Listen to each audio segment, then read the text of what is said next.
Hi, Brent. It's Tim. Tim, how's it going? Pretty good. How are you? Oh, really good, really good. Good. How's the machine going? Oh, it's going. That's awesome. So how many hours a day do you run the machine? Obviously, we lose a little bit of time when I'm swapping out bins and running a different type, but we try to run 24 hours a day. Wow, that's amazing. Does it have a name, the machine, or do you? You know, that's been a question that I get a lot. We haven't really decided. Every time I think about it, we've just called it the machine for so long, but people do think that it needs a name, and I don't know, maybe someday we'll come up with what it's called. So how many coins have you sorted so far? Oh, millions and millions and millions. So how many man hours would that take if you did that manually? I mean, it's 2 work weeks every day. Oh, that's amazing. What's the most valuable coin you've ever came across? The most valuable coin, it was an obverse mint marked Walking Liberty $50. We got it graded by PCGS. They MS62'd it, and I believe we sold that coin for $3,250. Oh, that's really good. And you know, when the iPad came out in the New York Times, that they were making fun of the name. They were saying that this is never going to work. It's too big. Who would buy something like that? And that's a mainstream newspaper. So, and you know, Steve Jobs read that article. And when I read that article, I'm thinking, when he reads that, he's going to feel horrible. Because it's just when you do something different, there's like a huge outcry. Doesn't matter what you're doing. Gary Vaynerchuk says something in some of his content, and just it has to do with if you know you're right. And as far as the machine goes, I know I'm right. I just know that I'm right. Would you ever set up a machine in Europe to search European coins? I have people, I've been taking calls right now about people that want access. I've already gotten a couple people from England. I think there was one person in Japan that want access to the technology, and we're exploring how to move forward. Wow.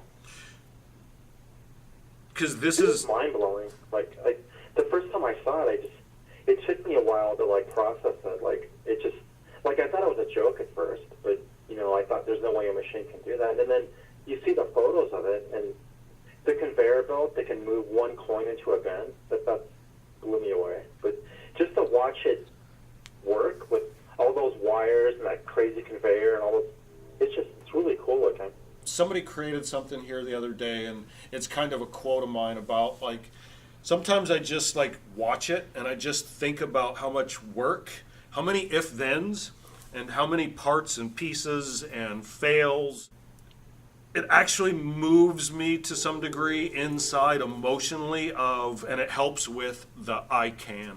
Like to the determination and not giving up and knowing I'm right and to follow through with that.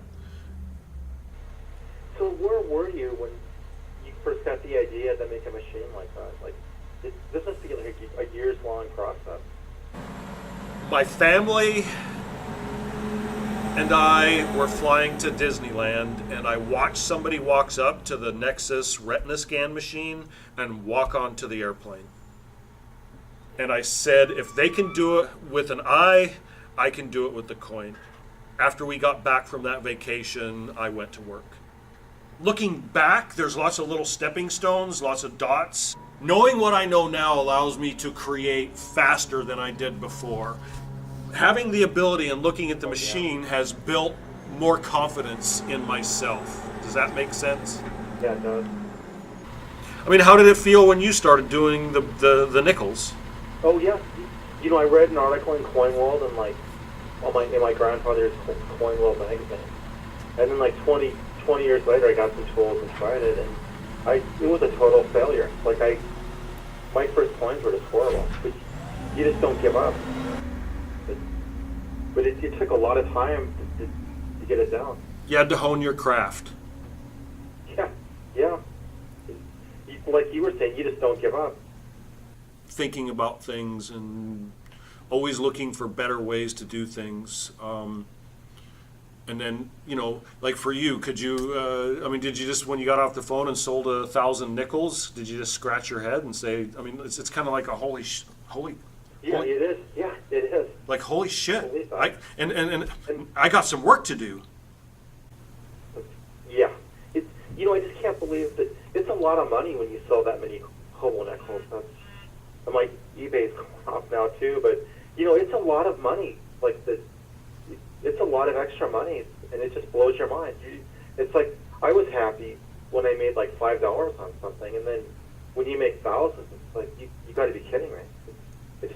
It just blows your mind. Like, you put in the time, like you said. You didn't quit. Your first product was crap. You didn't say that, but you said they were horrible. You said they were horrible. It was total crap. I put a quarter on eBay, free shipping, started bidding at a penny, and nobody bid on it. And it's a quarter. You could spend it. But you don't give up. You just don't give up. Right. And people are doing more complex coins. A guy in Russia did a really amazing hobo nickel that sold for like $10,000. So my granddad had like a little toy in his garage. So I looked at that and I'm like, well, I'm going to make a hobo nickel version of that, something that moves that guy did. Was it the hobo nickel or was it the Morgan dollar that he carved with sharks? Oh yeah, it was a Morgan dollar. Yeah. That's actually tied in on the YouTube video that CoinOp put up. Oh yeah. Well, there's a lot of coins out there. You're not even really going to make a dent in it with the numbers you quoted me. There's a lot of coins that's stored out there. There are a lot of coins. Somebody sent me a message earlier today. They sent it on Facebook, and they talked about how this is kind of like for just like manual, because people are out there and they're doing Bitcoin mining, and the people that can compute the fastest make the most money. And his observation was that I'm introducing because I talk about how it's kind of a mining operation. So we are like the first people to mine coins like this, and there will be, I suspect, I see people, looking for new technology and new ways to mine coins faster. His comment was that there will be companies that are starting up and want to mine coins, and they'll be looking out raising money to buy coins so that they can mine them. Does that make sense? Yeah, it does. Because you can sort all kinds of different things. And even just as far as coins. It's one layer after another layer after another layer. So what I think would be interesting, what if you just went to the bank and got a bunch of pennies, and could you look for mint mistakes? Yes. Program that look for fermenters? Yes. Oh. There's like you said, there's lots of coins to mine. One hell of a lot of coins. There's people out there that hoard coins. Like my granddad's cousin, he hoarded coins his whole life, and there are always going to be coin hoards that people are going to come across. It's just that's really interesting. Yeah. Well, I carve hobo nickels. What would happen if you put like a hobo nickel in like a million nickels? Would that get sorted out, or where would it end up? It probably depends on whether or not I wanted to design something, write some software to capture something like that. Yeah. Where it would probably end up, if you took the date off, which some people do when they're carving and some people don't, I've noticed. Yeah. If you took the date off, then it would probably be in the, I call it, it's like the tailings, the end, the dregs. Oh, right. Okay. Because we end up with a certain amount of coins that they're either too dark, corroded, damaged, the date's got a big scratch through it, stuff like that. That ends up, we call it hand sort at the end. And some people look at it. It's amazing how people look for a problem. They want to concentrate more on the problem instead of the innovation. No, it's true. That's definitely true. And that's been with every innovation.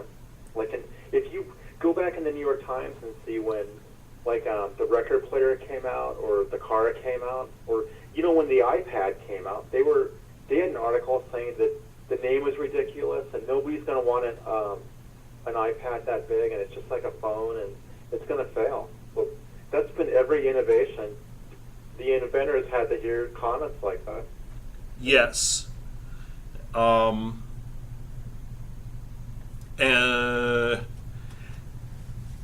There's some stuff that you get to do to prepare yourself for that, but depending on your emotional where you're at on that given time and that given day or whatever, it affects you differently. Some days just shake it off and no big deal. And other days it's like you just want to curse and you're screaming and you're inside, and sometimes if nobody's around outside, like you freaking moron. But it's crazy that every innovator in history has had to go through that same thing. Yeah, and I don't think it's ever going to change. No. Well, you're making a lot of collectors happy. I've seen your eBay page, like so many sales. You're getting a lot of great coins into the hands of collectors. You're making a lot of people happy that way. I mean, that's just amazing. Wow. And I think if you look at Amazon and people, they're going to kill every bookstore, and it's like this curve. There's like a bell curve or an inverted bell curve. I'm sure there's a technical name for it, of how, yes, the values will go down or whatever, but also I think in the long haul, it gives more access to more coins to collectors. The value, the prices will come down, but things will filter themselves out as far as value and what's popular. I mean, we have to we track trends on certain types of coins. Oh, wow. What have you seen with that, with those trends? One thing that I know is you can't always pinpoint when a collector is going to sit down in front of a computer and shop for coins, because it cycles, and or your curiosity, or you could read a news article or a blog, or a new coin is released and it refires that passion that's in you. Oh, yeah. And that's something that I think about a lot. Back to kind of like the Amazon thing, Amazon is opening up bookstores now. So there's a trend right now. It's hard for brick and mortar coin shops. They just need to think differently. The old way of marketing doesn't work anymore. We reached out and we contacted, and we got into contact, and you with us as well, over social media. Yeah, exactly. It's not because I ran an ad in a newspaper, right? I mean, we get to. I sell more hobo nickels on Facebook than I do on eBay or, social, and it's free. People send me a message. Do you have a hobo nickel? Yeah, and I put it in the mail. You're right. The old marketing doesn't work anymore. Right? Well, I mean, I should say it doesn't work as well. That's for damn sure. Yeah. And I'm finding Facebook. I personally stayed away from Facebook because I knew of the time suck for a long time. But I have a couple of fantastic people here working with me every day to do what we're doing.